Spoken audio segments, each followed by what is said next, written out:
First of all, thank you guys for listening to my speech.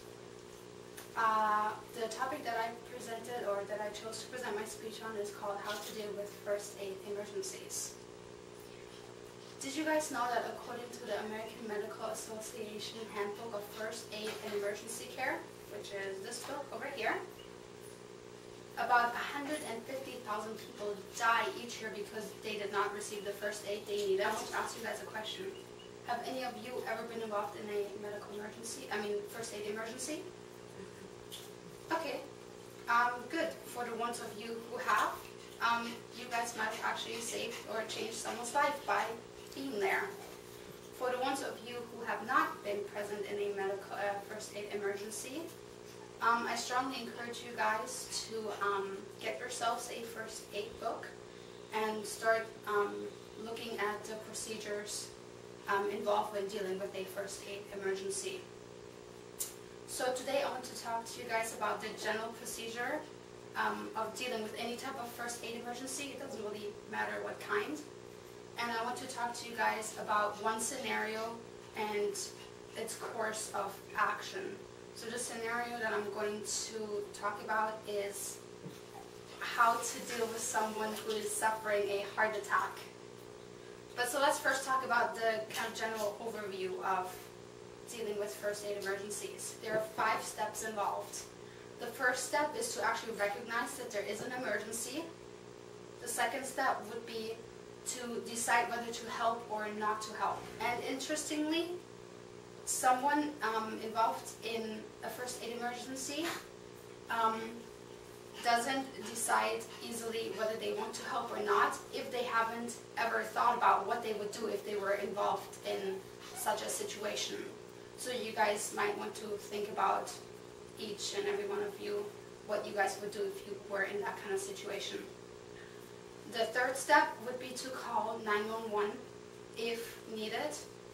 And people oftentimes, when they call 911, they don't really know how to talk to the emergency personnel, because maybe they start second guessing themselves as to if the decision they made to call 911 was really necessary. Fourth step, which would be to assess the victim, to look at the victim and see if there's any kind of signs of excessive bleeding, any broken bones or lacerations, which if you call 911, they would ask you to describe the state the victim is in. And then last, the 5th step would be to provide care to the victim while you wait for 911 to arrive, which is entirely based on what type of accident it is and what state the victim is in. So if the victim is unconscious, you want to see if there is any sign of pulse, and you might want to administer CPR.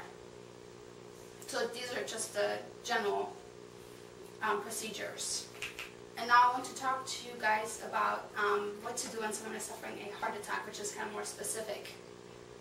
When someone is suffering a heart attack, you generally want to know some basic information. First of all, what is a heart attack? A heart attack is caused if one of the 2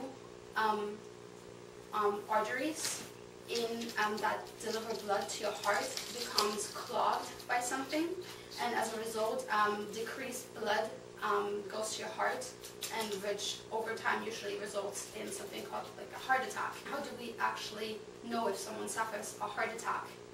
There are basic symptoms which you can tell by if someone suffers a heart attack, and those symptoms include if the person experiences heavy pressure in their chest, if they experience pain in their neck, their shoulders, and their arms.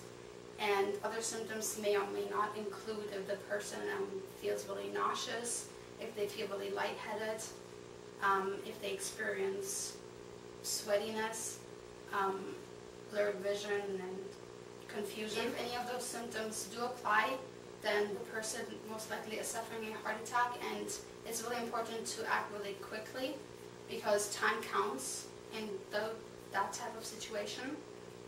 And the first first thing to do is sit the person down. Make sure they're seated if they're not already seated.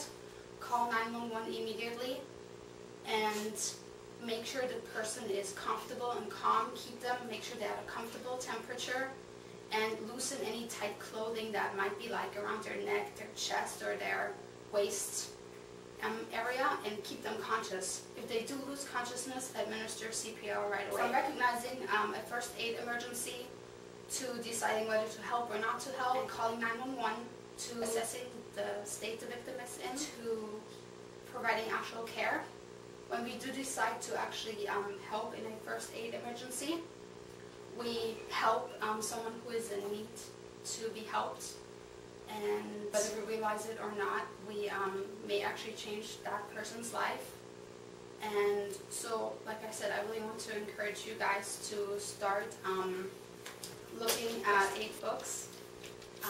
Start looking at those and familiarize yourselves with the procedure involved, and maybe even buy yourself a first aid kit, and you'd be surprised by how much change you could bring to someone's life. After all, we are all humans, aren't we? Every human life is worth the same, and therefore every human life is worth saving. Thank you for listening to my speech.